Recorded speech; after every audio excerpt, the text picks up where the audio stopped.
Terapanth Hindi audio book में आपका स्वागत है। अगर आप इस चैनल पर नए हैं तो इसे सब्सक्राइब कर दीजिए और बेल आइकन प्रेस कर दीजिए ताकि आपको ऑडियो बुक के नोटिफिकेशन रेगुलर मिलते रहें।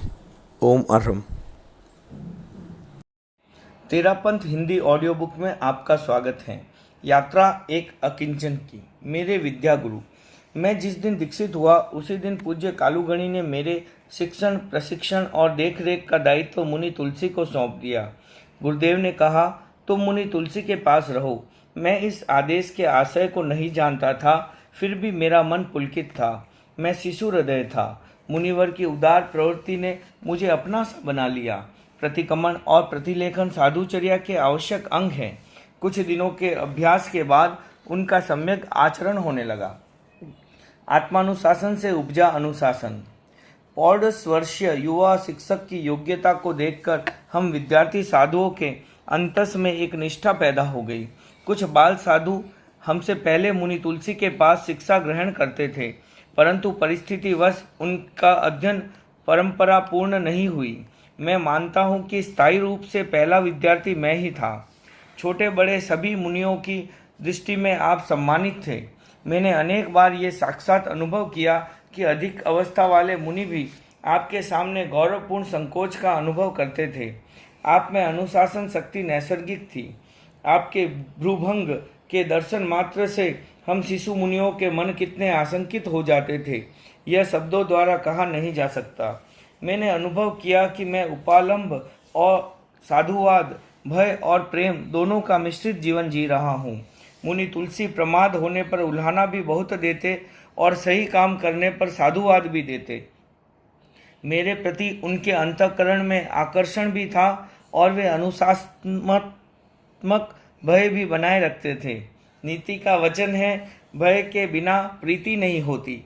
मेरा अनुभव है, प्रीति के बिना भय नहीं होता। दोनों सच्चाइयाँ अधूरी हैं, पर दोनों में सत्यांश अवश्य हैं। अनुशासन का रहस्य। पूज्य कालूगणी जोधपुर में चातुर्मास कर रहे थे। उस समय मुनि तुलसी की पूरी पाठशाला चल रही थी। उसमें 8-10 साधु पढ़ रहे थे। अनुशासन कठोर था, केवल अध्ययन। परस्पर बातचीत करने के लिए समय नहीं था। पढ़ते पढ़ते थक जाते, मन होता परस्पर मिले और बातचीत करें।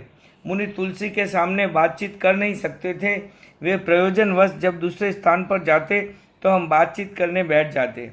उनके आने का पता चलता तब फिर सब अपना पाठ कंठस्थ करने लग जाते। कभी पता नहीं चलता तो उल्हाना मिलता। कभी कभी हम एक साधु को सीढ़ियों के पास बिठा देते। वह मुनि तुलसी के आने की सूचना देता और हम सब अपने अध्ययन में लग जाते। यदि हमारे मन में उनके प्रति प्रीति नहीं होती तो हम उल्हाने के भय से मुक्त हो जाते। जो केवल डरता है वह ढीठ बन जाता है। डर के पीछे भी एक बंधन सूत्र होता है और वह है प्रीति। छापर की घटना है। एक दिन मुनिवर ने कहा, आज तुम्हें विगय नहीं खानी है। यह एक भूल का प्रायश्चित था। मेरे जीवन में ऐसे प्रायश्चित का यह पहला अवसर ही था। भोजन का समय हुआ। मुनि चंपालाल जी, मुनिवर आदि मैं तीनों एक साथ भोजन करते। गोचरी में आम का रस आया। मैं नहीं खाऊं और वे खाएं, यह उन्हें अच्छा नहीं लगा। उन्होंने कहा, तुम खाओ। मैंने कहा, नहीं खाऊंगा। आपने कहा था कि तुम्हें विगय नहीं खानी है, तो अब मैं कैसे खाऊं? मैं अपनी बात पर अड़ गया। हमारी भोजन की मंडली बड़ी थी। मुनि श्री मगनलाल जी की सन्निधि में लगभग 20-25 साधु एक मंडली में भोजन करते थे। उन सबके बीच कोई बातचीत नहीं की जा सकती थी। मुनिवर ने कुछ शब्दों के संकेत से मुझे विवश कर दिया और मैं अपना बालहट छोड़ने को तैयार हो गया। एक किशोर के विकास में सहयोगी बनना बहुत कठिन बात है। उसके मन को तोड़कर चलने वाला भी उसका सहयोगी नहीं हो सकता। सहयोगी वह हो सकता है जो सब कुछ उसका मनचाह न करे और सब कुछ अनचाह भी न करे, दोनों के बीच संतुलन स्थापित कर सके। अनुशासन, क्रिया और प्रतिक्रिया। एक बार हम पूज्य कालूगणी के पास पहुँचे। हमने उनके चरणों में एक विनम्र प्रार्थना रखी। हमने कहा, गुरुदेव, तुलसी स्वामी हम पर बहुत कड़ाई करते हैं। पूज्य गुरुदेव ने पूछा, किस लिए? हमने कहा, पढ़ाई के लिए। गुरुदेव, और किसी के लिए तो कड़ाई नहीं करता? हमने कहा, नहीं। तब गुरुदेव बोले, पढ़ाई के लिए तो वह करेगा, इसमें तुम्हारी नहीं चलेगी। हम अवाक रह गए। आए थे आशा लिए, हाथ लगी निराशा। आचार्यवर ने कहानी सुनाई। राजा के पुत्र के सिर पर अध्यापक ने अनाज की पोटली रख दी। पढ़ाई समाप्त हुई। विद्यार्थी की परीक्षा के लिए अध्यापक राजसभा में जा रहा था। बीच में अनाज की दुकान आई। गेहूं खरीदे, उनकी पोटली बांधी और विद्यार्थी राजकुमार को उसे उठाने को कहा। वह अस्वीकार कैसे करता, पर वह दब गया भार से और लज्जा से। परीक्षा हुई, वह उत्तीर्ण हो गया। राजा बहुत प्रसन्न हुआ। अध्यापक से पूछा, राजकुमार ने विद्यार्जन कैसे किया? अध्यापक ने कहा, बहुत अच्छे ढंग से किया, विनय पूर्वक किया। राजकुमार से पूछा, गुरुजी ने तुम्हारे साथ कैसा व्यवहार किया? राजकुमार बोला, 12 वर्ष तक तो अच्छा किया, पर आज? राजा ने पूछा, आज फिर क्या हुआ? राजकुमार ने पोटली की घटना सुनाई और राजा का चेहरा तमतमा उठा। अध्यापक से पूछा तो उत्तर दिया, वह भी पढ़ाई का एक अंग था। वह पाठ राजकुमार को ही पढ़ाना था। आगे चलकर दंड वही देगा। भार उठाने में कितना कष्ट होता है, इसका भान कराना था। यह भान हो गया। अब वह किसी से अधिक भार नहीं उठवाएगा। राजा का आक्रोश विलीन हो गया। आचार्यवर ने कहा, अध्यापक राजकुमार से भी पोटली उठवा सकता है, तब फिर? हमारे पास अब कहने को कुछ नहीं था। हम वहाँ से अपने स्थान पर आ गए। अब मन में चिंता हो गई कि मुनिवर को जब ज्ञात होगा तो वे क्या कहेंगे, उनके पास पढ़ने को कैसे जाए। सूर्योदय हुआ। श्लोक वाचन के लिए सकुचाते से गए और वाचन कर बिना कुछ उल्हाना लिए आ गए। कई दिनों तक मन में भय रहा, पर आपने कभी हमें भयभीत नहीं किया। आपको उस स्थिति का पता चल गया, पर हमें यह पता नहीं चलने दिया कि आपको सारी स्थिति ज्ञात है। अनुशासन एक कला है। उसका शिल्पी यह जानता है कि कब कहा जाए और कब सहा जाए। सर्वत्र कहा जाए तो धागा टूट जाता है और सर्वत्र सहा जाए तो वह हाथ से छूट जाता है। इसलिए वह मर्यादाओं की रेखाओं को जानकर चलता है। अनुशासन क्वचित हाँ, क्वचित ना। मुनि छत्रमल जी व्याख्यान की सामग्री का संकलन करते थे। मेरे मन में भी यह भावना जागी। मैंने भी उसके संकलन का निर्णय किया। मुनिवर को पता चला, उन्होंने मनाही कर दी। मुझे ठेस लगी। उस समय उसकी जरूरत नहीं थी, पर विद्यार्थियों में होड़ चलती थी। कोई एक विद्यार्थी साधु व्याख्यान की सामग्री संकलित करे तो दूसरा कैसे नहीं करे। मैंने फिर आग्रह किया। मुनिवर अप्रसन्न हो गए। मैं इस विषय में बहुत जागरूक रहता कि वे अप्रसन्न न हो, पर कभी कभार वे अप्रसन्न हो जाते तो उन्हें प्रसन्न किए बिना मुझे चैन नहीं मिलता। एक बार सायंकालीन प्रतिक्रमण के पश्चात मैं उन्हें वंदना करने गया। मैंने विनम्र स्वर में कहा, मुझसे कोई भूल हुई हो तो मुझे बताए, मुझे क्षमा करे, पर आप अप्रसन्न न रहे। वे नहीं बोले। मैं अपना हाथ उनके पैरों में टिकाए हुए वंदना की मुद्रा में बैठा रहा, फिर भी वे नहीं बोले। लगभग 2 घंटे बीत गए। पहर रात आ गई। सोने का समय हो गया। वे पूज्य कालूगणी के पास चले गए और मैं मुनि श्री चंपालाल जी स्वामी के पास सोने के लिए चला गया। तादात्म्य और अनुशासन। मुनि श्री चंपालाल जी स्वामी मुनिवर के बड़े भाई थे। हमारी रहन सहन की सारी व्यवस्था वही करते थे। हम 2 व्यक्तियों के कठोर अनुशासन में चल रहे थे। मुनि श्री चंपालाल जी का अनुशासन भी बड़ा कठोर था। वे हम लोगों पर काफ़ी कड़ा नियंत्रण रखते। थोड़ी सी भूल होने पर बहुत अप्रसन्न हो जाते। उन्हें प्रसन्न करना भी कोई सरल काम नहीं था। गाय दूध देती हैं तो उसकी लात भी सह ली जाती है। हमें निरंतर दूध मिलने का अनुभव हो रहा था, इसलिए हम उनकी अप्रसन्नता भी सह लेते और उन्हें प्रसन्न करने में हमें अधिक प्रसन्नता का अनुभव होता। अनुशासन में रहने वाला व्यक्ति कितना पकता है और कैसे पकता है, इसका हमें अच्छा अनुभव है। अनुशासन की सबसे पहली शर्त है तादात्म्य। उसके बिना अनुशासन करने वाला और उसे सहने वाला दोनों ही सफल नहीं हो सकते हैं। अनुशासन का फलित है आत्मानुशासन। अनुशासन को मैं बहुत व्यापक अर्थ में स्वीकार करता हूँ। वह केवल निषेधात्मक नहीं है। अवांछनीय आचरण और व्यवहार से रोकना ही अनुशासन नहीं है, वह उसका छोटा सा पक्ष है। अनुशासन का व्यापक स्वरूप है विवेक शक्ति का विकास और नियंत्रण शक्ति का विकास। विवेक और नियंत्रण की शक्ति का विकास होने पर व्यक्ति का जीवन स्वयं शासित हो जाता है। फिर उसके लिए दूसरे का शासन जरूरी नहीं है। अनुशासन कुंठा पैदा करने की प्रक्रिया नहीं है, वह प्रक्रिया है आत्मानुशासन को जगाने की। हम कभी कभार कुंठा पैदा करने वाले अनुशासन की सीमा में भी रहे, पर अधिकांशतः हम अनुशासन जगाने वाले अनुशासन में ही पले। इसलिए अच्छाइयों को पकड़ने में हमारी अनत चेतना सदा गतिशील रही। मेरे जैसे बनोगे। पूज्य कालुगुणी की जन्मभूमि छापर में मर्यादा महोत्सव का आयोजन हो रहा था। मुनिवर वहां नहीं थे, शारीरिक अस्वस्थता के कारण लाडनू में ही रह गए। मुनि सुखलाल जी स्वामी और मुनि अमोलक चंद जी लाडनू से छापर आए।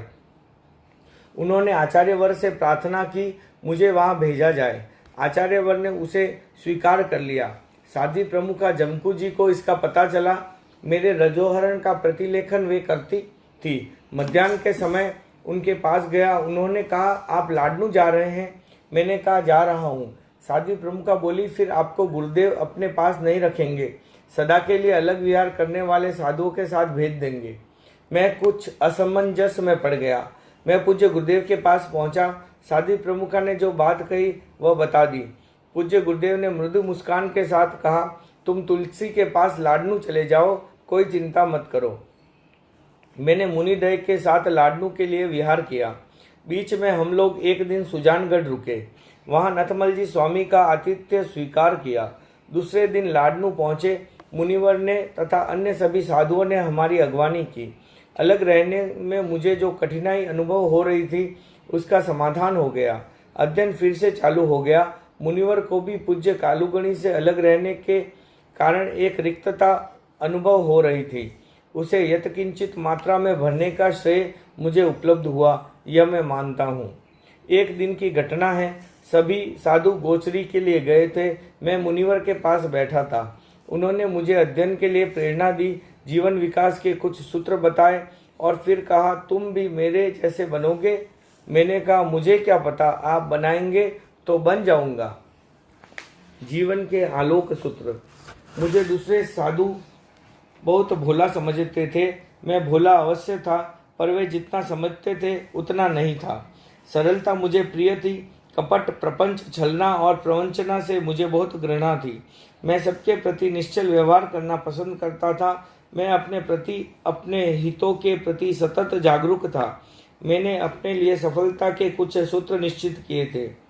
मैं ऐसा कोई काम नहीं करूंगा जो मेरे विद्यागुरु को अप्रिय लगे। मैं ऐसा कोई काम नहीं करूंगा जिससे मेरे विद्यागुरु को यह सोचना पड़े कि मैंने जिस व्यक्ति को तैयार किया वह मेरी धारणा के अनुरूप नहीं बन सका। मैं किसी भी व्यक्ति का अनिष्ट चिंतन नहीं करूंगा। मेरी यह निश्चित धारणा हो गई थी।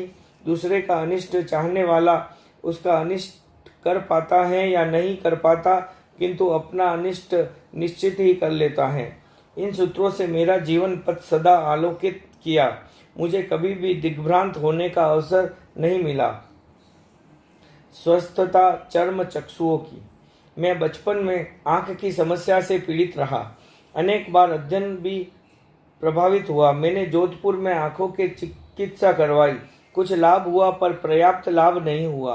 दोनों की चुभन और पानी गिरना, ये दोनों चलते रहे। मुनिवर ने अनेक उपाय किए। वे केवल अध्ययन ही नहीं, जीवन की सारी व्यवस्था को संभाले हुए थे। आंख का प्रश्न बहुत बड़ा प्रश्न है। हम लोग खेरवा में थे। आंखों की चुभन के कारण नींद नहीं आ रही थी। मन उद्वेलित हो उठा। मन में संकल्प और विकल्प का जाल सा बिछ गया। सोचा, आंखों की यह स्थिति रही तो जीवन व्यर्थ ही चला जाएगा। मैं अध्ययन नहीं कर पाऊंगा और न ही विकास कर पाऊंगा। पूज्य गुरुदेव के साथ भी कैसे रह सकूंगा? क्या मुझे मुनिवर से भी अलग रहना पड़ेगा? लंबे समय तक ये संकल्प मुझे सताते रहे। फिर अचानक आस्था का स्वर जागा। रात के 4 बजे होंगे। मन में अकल्पित शक्ति उतर आई। मन ही मन मैंने कहा, मैं बिल्कुल ठीक हो जाऊंगा। मेरी आंखों की बीमारी ठीक हो जाएगी और मैं अपने लक्ष्य तक पहुंच पाऊंगा। दिन में मैंने सारी बात मुनिवर को बताई। उन्होंने मुझे आश्वासन दिया। मेरा मन और अधिक हल्का हो गया। उन्होंने उपचार की ओर अधिक ध्यान दिया। अनेक औषधियों का प्रयोग किया, पर लाभ नहीं हुआ। उदयपुर में दानों को मिश्री से घिसना शुरू किया। उससे कुछ लाभ हुआ और बीमारी की भयंकरता समाप्त हो गई। मैं अनुभव करता हूँ कि मेरे विद्या गुरु ने मुझे अंतर्चक्षु का ही दान नहीं दिया, चर्म चक्षुओं का भी दान दिया है। उपाय की मनीषा। मालवा की यात्रा हो रही थी। सर्दी का मौसम था। हमारे संघीय व्यवस्था के अनुसार सोने का स्थान विभाग से निश्चित होता है। हम दीक्षा प्रयाण में बहुत छोटे थे। दीक्षा प्रयाण में बड़े साधुओं को अच्छा स्थान मिल गया और हमें सोने के लिए खुला स्थान मिला, जिसके कई दरवाजे थे, किवाड़ एक भी नहीं था। मुनि चंपालाल जी स्वामी को पता चला, तब वे आए और उन्होंने हम सबको कहा, अपने अपने सिरहाने में जो नया कपड़ा है वह निकालो। हमने नए वस्त्र निकाल दिए। उन्होंने कपड़ों को तानकर एक तंबू सा खड़ा कर दिया। चारों ओर से बंद कपड़े का कमरा बन गया। हमने सीखा, हर उपाय के लिए उपाय होता है। यदि उपाय की मनीषा जाग जाए तो अपायों को निरस्त करने में कोई कठिनाई नहीं होती। संधि काल। विक्रम संवत 1993 में गंगापुर में पूज्य कालुगुणी जी का स्वर्गवास हो गया। समूचे संघ को यह वज्रपात जैसा लगा। मुनि तुलसी अब आचार्य तुलसी हो गए। पहले वे हमसे बहुत निकट थे, अब कुछ दूर से लगने लगे। पहले केवल हमारे थे, अब वे सबके हो गए। ऐसा लगा पहले जो करुणा की सघनता थी वह छितरा गई। पहले उसके भागीदार हम कुछ एक साधु ही थे, अब हजारों हजारों व्यक्ति हमारे सहभागी हो गए। उनसे अलग आहार कराना भी अच्छा नहीं लग रहा था, पर अब सहभोज की भी संभव नहीं था। अध्ययन की व्यवस्था भी कुछ समय के लिए गड़बड़ा गई। ये सारे संधि काल के अनुभव हैं। जैसे जैसे समय बीता वैसे वैसे स्थितियों का नवीनीकरण होता गया। अनुशासन से होता है जीवन का निर्माण। संकल्पजा सृष्टि, यह एक सच्चाई है। कार्य का पहला बिंदु है कल्पना, उसका दूसरा बिंदु है संकल्प, दृढ़ निश्चय। संकल्प की शक्ति से अपरिचित व्यक्ति सफलता के द्वार तक नहीं पहुंच सकता, इसलिए आवश्यक है संकल्प शक्ति का विकास। अनुशासन, सहिष्णुता और संयम, ये संकल्प शक्ति के विकास के प्रमुख सोपान हैं। गंगापुर से विहार कर आचार्यवर बागोर पहुंचे। वहां मुझे एक नया अनुभव हुआ। आदेश की घोषणा की गई। 5 मिनट के भीतर सब साधु जहाँ गोचरी का विभाग है वहां चले आए। कोई अपने स्थान पर बैठा न रहे। हमारे संघ में आचार्य के आदेश की पालना बड़ी तत्परता के साथ होती है। सभी साधु अपने अपने पात्र लेकर उस स्थान पर पहुंच गए। मैं भी पहुंच गया। जिस स्थान पर गोचरी का विभाग हो रहा था उसके पास ही एक केलू का छपरा था। मैं वहां जाकर बैठ गया। शिवराज जी स्वामी ने मुझे देखा और बोले, बैठने की मनाही है, फिर तुम कैसे बैठे? मैंने कहा, यह विभाग का स्थल है, यहाँ बैठने की मनाही नहीं है, अपने अपने स्थान पर बैठने की मनाही है। मैं वहां से यहाँ आ गया। यह विभाग का स्थल है, यहाँ कोई खड़ा रहे या बैठे इससे आपको क्या? वे हमारे संघ के कोतवाल कहलाते थे। वे अनुशासन की क्रियान्विति का पूरा ध्यान रखते थे। बड़े जागरूक व्यक्ति थे। मेरा तर्क बहुत साफ था, फिर भी उनके गले नहीं उतरा। वे आचार्य श्री के पास पहुंचे। सारी घटना आचार्य श्री के सामने रख दी। आचार्य श्री ने मुझे बुलाकर कहा, तुम वहां क्यों बैठे? मैंने अपना तर्क दोहराया। आचार्य श्री को मेरा तर्क मान्य नहीं हुआ। उन्होंने मुझे बहुत कड़ा उल्हाना दिया। मैंने विनम्र भाव से उसे सुना और सहन किया। मैं कुछ नहीं बोला। मैं मन ही मन सोचता रहा। मेरा कोई प्रमाद नहीं हुआ, मैंने कोई गलती नहीं की। शिवराज जी स्वामी ने अपने आवेश के कारण मुझे फंसा दिया। आचार्यवर ने भी उनकी बात मानकर मुझे उल्हाना दे दिया। यह प्रतिक्रिया लंबे समय तक मेरे मन पर होती रही।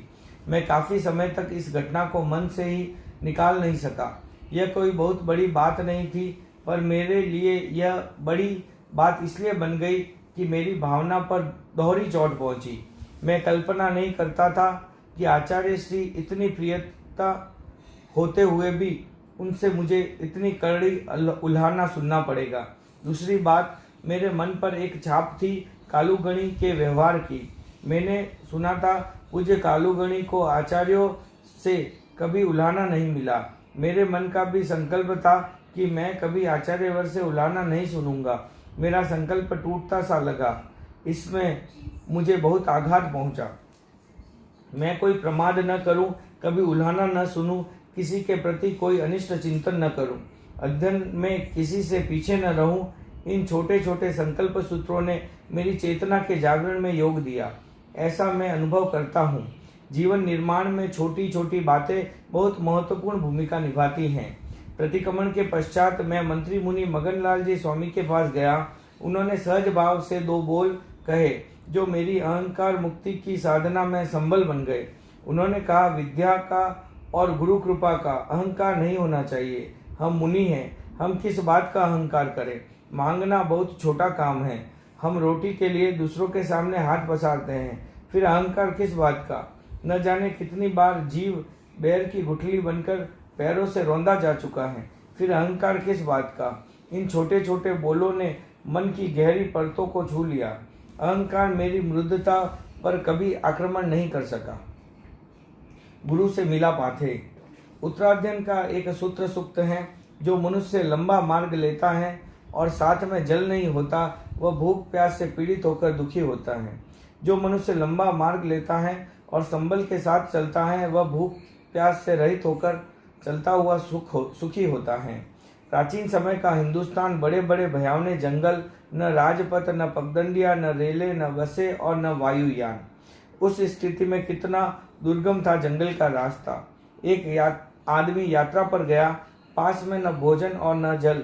उसकी जो दशा हुई उसे हम जान सकते हैं, अनुभव नहीं कर सकते। एक दूसरा आदमी गया, उसके पास था पाथे। भूख लगी, भोजन कर लिया, प्यास लगी, पानी पी लिया, जंगल का रास्ता आराम से पार कर लिया। साधना का मार्ग एक भयानक जंगल है और बहुत लंबा रास्ता है। उसे पार करना अति कठिन काम है। इस अवस्था में गुरु से प्राप्त होने वाला पाथे कितना सुखद होता है, इसकी कल्पना हर कोई व्यक्ति नहीं कर सकता। वही व्यक्ति कर सकता है जिसने गुरु से पाथे पाने का सौभाग्य प्राप्त किया है। तेरापंथ हिंदी ऑडियो बुक में आपका स्वागत है। यात्रा एक अकिंचन की। मेरा अध्ययन। अध्ययन का आदि सूत्र। मेरे अध्ययन का प्रारंभ 10वें कालिक से हुआ। वह एक जैन आगम है। उसकी भाषा प्राकृत है। उसमें मुनि की जीवन यात्रा संगोपांग निरूपित है। मेरा अध्ययन बहुत मंथर गति से चला। पूरे दिन में उसके 2-3 श्लोक कंठस्थ कर पाता था। इस मंथर गति से मुनि तुलसी भी प्रसन्न नहीं थे और पूज्य कालुगुणी भी प्रसन्न नहीं थे। वे चाहते थे मैं त्वरित गति से आगे बढ़ूं। कुछ दिनों तक मैं उनकी चाह को पूरा नहीं कर सका। संस्कृत और प्राकृत का कभी नाम भी नहीं सुना था। अपरिचित होने से प्रारंभिक कठिनाई होती है। मैंने भी उस कठिनाई का सामना किया। थोड़े दिनों बाद वह कठिनाई दूर हो गई।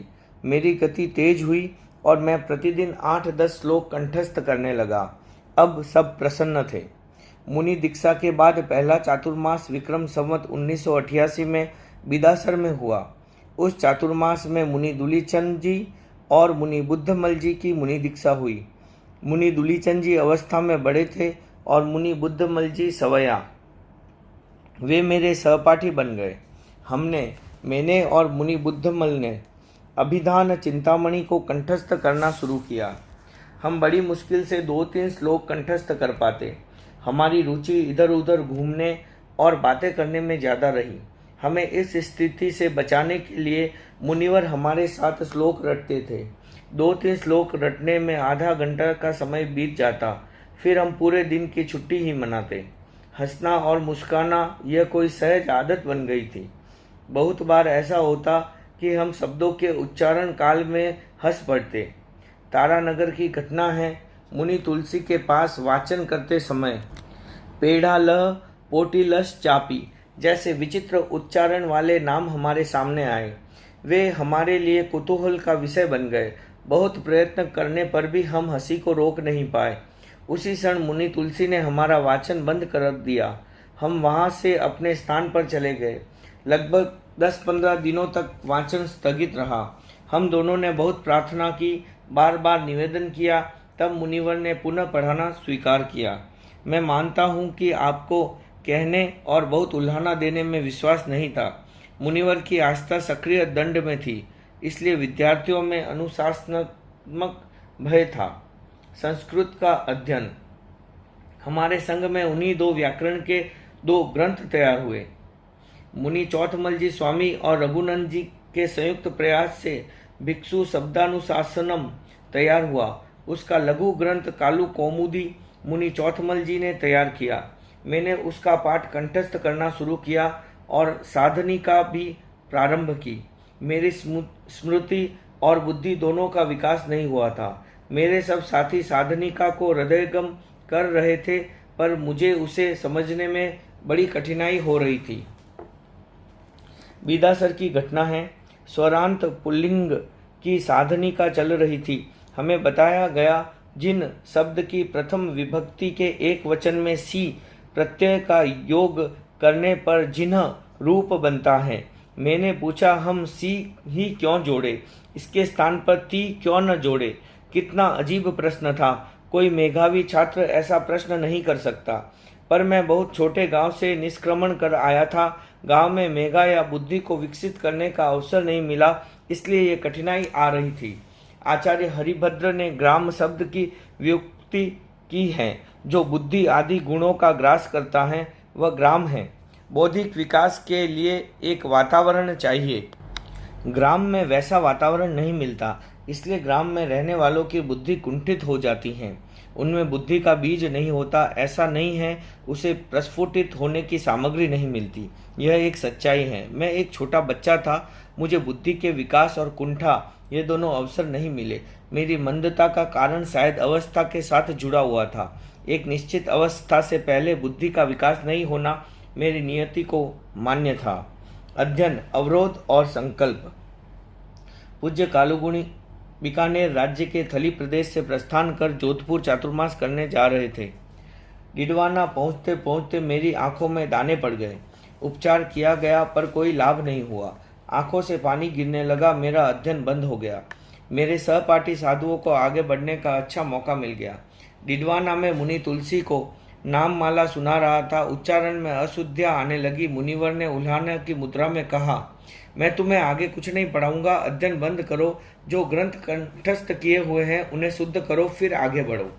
हम विहार करते करते लूणी जंक्शन पहुंचे। पूज्य कालूगणी ने बालोत्रा की ओर विहार किया। मेरी आंखों से पानी ज्यादा गिरने लगा, इसलिए मुझे मुनि हेमराज जी के साथ जोधपुर भेज दिया। मेरी पढ़ाई बंद थी। मुनि श्री हेमराज जी ने मुझे प्रोत्साहित किया, तुम प्रतिदिन कंठस्थ पाठ का जितना पुनरावर्तन करोगे उतना मैं अंकित करता जाऊंगा और पूज्य कालूगणी के यहाँ पधारने पर सब निवेदित कर दूंगा। मैंने पुनरावर्तन शुरू किया। अभिधान चिंतामणि के 1500 से अधिक श्लोक हैं। मैं एक दिन में कई बार उनका पुनरावर्तन कर लेता। 2.5 मास के पश्चात पूज्य गुरुदेव चातुर्मास के लिए वहां पधारे। मुनिश्री हेमराज जी ने मेरे पुनरावर्तन का लेखा जोखा उनके चरणों में प्रस्तुत किया। वह पुनरावर्तन कई लाख श्लोकों की संख्या का हो गया। पूज्य कालूगणी बहुत प्रसन्न हुए और मुझे साधुवाद दिया। साथ साथ मुनि हेमराज जी को भी साधुवाद मिला। मैं अपने विद्यागुरु के पास गया। मैंने पाठ के पुनरावर्तन की बात बताई। वे प्रसन्न हुए पर पूरे प्रसन्न नहीं हुए। उन्हें पता था कि मैंने गलतियों से भरे पाठ का ही पुनरावर्तन किया है। जब उन्हें 10वें कालिक, काल कौमुदी, पूर्वाध और अभिधान चिंतामणि का पाठ सुनाया तो वे प्रसन्न ही नहीं हुए, आश्चर्य से भर गए। पाठ शुद्ध कैसे हुआ? इस आश्चर्यपूर्ण प्रश्न का उत्तर कौन देता? मैं पुस्तक पढ़ता नहीं था, केवल पुनरावर्तन करता था। मुझे स्वयं भी पता नहीं कि पाठ शुद्ध कैसे हो गया। आज उस घटना का उत्तर आसान लगता है। आंखें बाह्य जगत के साथ अधिकतम संपर्क स्थापित करती हैं और अधिकतम विक्षेप उत्पन्न करती हैं। उन दिनों आंखों का सहज ही संयम हो रहा था। बाहर जाने वाली चेतना भीतर लौट रही थी और भीतर की सक्रियता बढ़ रही थी। कोई आश्चर्य नहीं कि जिस शुद्ध रूप में पाठ कंठस्थ किया था उसी पाठ की चेतना जाग गई और पाठ शुद्धि अपने आप घटित हो गई। अब मेरी अवस्था बदल चुकी थी। सबसे पीछे रहने वाला मैं अब दौड़ में आगे जाने की तैयारी करने लगा। मैंने निश्चय किया, अब मैं सबसे आगे रहूंगा। मैंने अपने साथियों से पूछा कि वे कालू कौमुदी के उत्तरार्ध का कौन सा हिस्सा कंठस्थ कर रहे हैं, पर किसी ने नहीं बताया। मैंने कंठस्थ करने की गति तेज कर दी। चातुर्मास पूरा होते होते मैं प्राय सबसे आगे चला गया। चातुर्मास के मध्य एक बार कालूगणी ने हम सब विद्यार्थियों की परीक्षा ली। उसमें मेरा स्थान अच्छा रहा। पूज्य कालूगणी कहा करते थे, बातेरी की बिगड़े।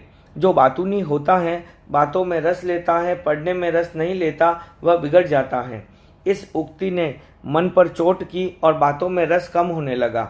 मुनिवर ने कितनी बार इस सच्चाई को समझाया, अभी तुम बातें करोगे तो जीवन भर दूसरों के नियंत्रण में रहना होगा। इस समय अध्ययन करोगे तो बड़े होने पर स्वतंत्र हो जाओगे, फिर चाहे कितनी बातें करना कोई टोकने वाला नहीं होगा। युक्ति संगत बात मन को प्रिय लगती है। कोरा आक्रोश या कोरा उल्हाना जहाँ प्रतिक्रिया पैदा करता है, वहाँ युक्ति संगत बात अंतःकरण को छू लेती है। सचमुच आकर्षण की धारा बदल गई। मन अधिक से अधिक ज्ञानार्जन के लिए उत्सुक हो गया। सफलता और बोधपाठ। पूज्य कालूगणी हमारे अध्ययन के बारे में कभी कभी जानकारी लेते थे। वे मुख्य रूप से मुनि तुलसी पर ही निर्भर थे। पूज्य गुरुदेव ने सभी बाल साधुओं को हस्तलिपि दिखलाने को कहा। मेरे सहपाठी और समवयस्क सभी साधुओं के हस्तलिपि सुंदर हो गई थी, पर मेरी हस्तलिपि सुंदर नहीं बन पाई। मेरी हस्तलिपि जैसे ही सामने रखी गई, पूज्य गुरुदेव मुस्कुरा दिए। उन्होंने कोई टिप्पणी नहीं की। मुझे कुछ संकोच का अनुभव हुआ। बात वहीं समाप्त हो गई, पर अंतर्मन में बात समाप्त नहीं हुई। मैं पीछे नहीं रहूंगा, सबसे आगे जाऊंगा। अंतश्चेतना में यह संकल्प जाग गया और दीक्षा प्रयाण के 3 वर्ष पश्चात वह संकल्प बाह्य जगत में प्रकट होने लगा। मांडा गांव में पूज्य कालूगणी स्वयं पाठ के उच्चारण की परीक्षा ले रहे थे। मंत्री मुनि मगनलाल जी पास में बैठे थे। कुछ विद्यार्थी साधुओं की परीक्षा हो चुकी थी। मैं शौच से निवृत्त होकर कुछ विलंब से आया। मंत्री मुनि ने कहा, नाथू जी आओ और इस पाठ का उच्चारण करो। मैंने उस पाठ को पढ़ा और उसमें सफल रहा। मंत्री मुनि बोले, आज तो बहुत सफल रहा। तब पूज्य कालूगणी ने कहा, अभी बच्चा है, अभी सफलता का क्या पता चले। गुरुदेव ने उस समय एक दोहा सुनाया, लाखा लोहा चंबड़ा पहला किसा बखाण, बहु बछेड़ा डीकरा निवड़िया निर्वाण। संगान और पुरस्कार। मेरी दीक्षा के बाद कालूगणी ने पहला चातुर्मास बिदासर में किया। रात का समय पूज्य कालूगणी ने कहा, छोटे छोटे संत यहाँ आओ, आज तुम्हारे गाने की परीक्षा होगी। अनेक संतों ने गीत सुनाए। मैंने भी चेत चतुर नर कहे तने सतगुरु, किस विध तू ललचाना है, यह गीतिका सुनाई। पूज्य कालूगणी ने निर्णय किया कि नत्थू ने सबसे अच्छा गाया है। एक कल्याणक पुरस्कार मिला। उस पुरस्कार को प्राप्त कर अंतः संतोष का अनुभव हुआ, न अहम और न कुछ और। मैंने हर पुरस्कार को प्रेरणा माना।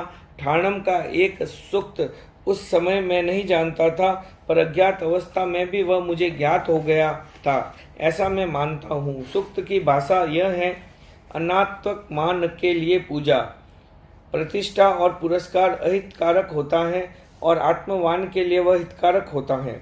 आत्मवान बनूं, यह नैसर्गिक अंत प्रेरणा थी। प्राकृत का अध्ययन। उन दिनों कंठस्थ करने की परंपरा बहुत प्रचलित थी। मैं एक दिन पूज्य गुरुदेव के समीप पहुंचा। उन्होंने पूछा, अभी धातु पाठ कंठस्थ किया या नहीं। मैंने कहा, नहीं किया। गुरुदेव ने निर्देश दिया, उसे कंठस्थ करो। मैंने धातु पाठ कंठस्थ कर लिया। विक्रम संवत 1991 उदयपुर चातुर्मास। प्रातः काल का समय मैं पूज्य गुरुदेव को वंदना कर अपने प्रवास स्थान पर जा रहा था। अकस्मात गुरुदेव ने कहा, तूने 8वां अध्याय, हेम शब्दानुशासन का 8वां अध्याय, जिसमें जो प्राकृत, सौरसेनी आदि भाषाओं का व्याकरण है, कंठस्थ किया या नहीं। मैंने कहा, नहीं किया। गुरुदेव ने कहा, आज से कंठस्थ करना शुरू करो। मैंने गुरुदेव के आदेश को शिरोधार्य कर उसी समय उसका अध्ययन करना शुरू कर दिया। मुनि तुलसी उसे कंठस्थ कर रहे थे। मैं गुरुदेव के पास गया और मैंने कहा, मुनि तुलसी ने आचार्य हेमचंद्र का प्राकृत व्याकरण कंठस्थ करना शुरू कर दिया है। मैं अपने विद्या गुरु के साथ कैसे चल पाऊंगा। पर मुनिवर तुलसी ने चाहा कि मैं उनके साथ प्राकृत व्याकरण सीखूं। व्याकरण को कंठस्थ करने में उन्होंने मुझे अपना साथी बना लिया। पूज्य कालूगणी के 2 विशेष निर्देशों, धातु पाठ और प्राकृत व्याकरण कंठस्थ, मैं भविष्य झांक रहा था। इसे आगम संपादन का काम करना है। संभवतः नियति की इस लिपि को उन्होंने पढ़ लिया। दर्शन के क्षेत्र में प्रवेश। हमारी परंपरा में कंठस्थ करने की ओर अधिक ध्यान दिया जाता है। आचार्यवर ने लगभग 30,000 श्लोक कंठस्थ किए। मैंने भी लगभग इतने श्लोक कंठस्थ किए हैं। प्रातःकाल का समय कंठस्थ करने का, मध्याह्न का समय अर्थबोध और शब्द सिद्धि का तथा रात्रि का समय पुनरावर्तन का होता। हम लोग प्रतिदिन 10 से लेकर 20, 30, 40 श्लोक कंठस्थ कर लेते और रात्रि के समय 500 से 1000 तक श्लोकों का पुनरावर्तन हो जाता। मैंने विक्रम संवत 1996 में उत्तराध्ययन कंठस्थ करने का निश्चय किया। प्रतिदिन एक अध्ययन कंठस्थ करता। 36 दिन में पूरा उत्तराध्ययन कंठस्थ हो गया। हमारी शिक्षा से पंक्ति पाठ को बहुत महत्व दिया जाता है। हमने इस प्रणाली के आधार पर अपने अध्ययन को आगे बढ़ाया। संस्कृत और प्राकृत के अध्ययन के पश्चात दर्शन के अध्ययन का क्रम शुरू हुआ। गुरुदेव के पास साम्यवाद मंजरी पढ़ी। प्राणनय तत्वालोक गुरुदेव के साथ पढ़ा। विक्रम संवत 1996 सरदार शहर में चातुर्मास। पंडित रघुनंदन जी का आगमन। प्रमाणनय तत्वालोक के अध्ययन का प्रारंभ। एक विचित्र योग। पंडित जी संस्कृत के धुरंधर विद्वान, आंसू कवि और आयुर्वेदाचार्य थे। दर्शन उनका विषय नहीं था। जैन न्याय और दर्शन से सर्वथा अपरिचित थे। न्याय और दर्शन के अध्ययन का गुरुदेव का पहला प्रयास। समस्या का समाधान खोजा गया। भाषा का अर्थ पंडित जी करते और अर्थ का प्रतिवादन गुरुदेव करते। इस पारस्परिक योग ने दर्शन के अध्ययन का मार्ग प्रशस्त कर दिया। मैं और मुनि बुद्धमल जी, हम दोनों मूक श्रोता के रूप में बैठे रहते। 4 मास तक अध्ययन चला। हम दर्शन की वर्णमाला नहीं पकड़ पाए। अव्यक्त के रहस्य को समझना बहुत कठिन है। श्रम व्यर्थ नहीं जाता, यह भी सच्चाई है। एक दिन हमें लगा कि दर्शन के रहस्य अपने आप अनावृत हो रहे हैं। दर्शन के क्षेत्र में हमारा प्रवेश हो रहा है। विक्रम संवत 1997 लाडनू में चातुर्मास। हमने भिक्षु शब्दानुशासन का अध्ययन शुरू किया। पंडित रघुनंदन जी हमें पढ़ा रहे थे। साहित्य, काव्य और विनोद सब साथ साथ चलते थे। पता नहीं नियति का कोई विचित्र लेख है। पढ़ते समय लगा व्याकरण का विषय स्पष्ट नहीं हो रहा था। पढ़ने के बाद लगा सारा विषय बहुत स्पष्ट है। मैं समझता हूँ मेरे जीवन में ज्ञात की अपेक्षा अज्ञात अधिक काम करता रहा। हमने काव्यानुशासन का अध्ययन संपन्न किया। गुरुदेव ने कहा, हमारे अध्ययन का प्राथमिक क्रम संपन्न हो गया। ओम अरहम।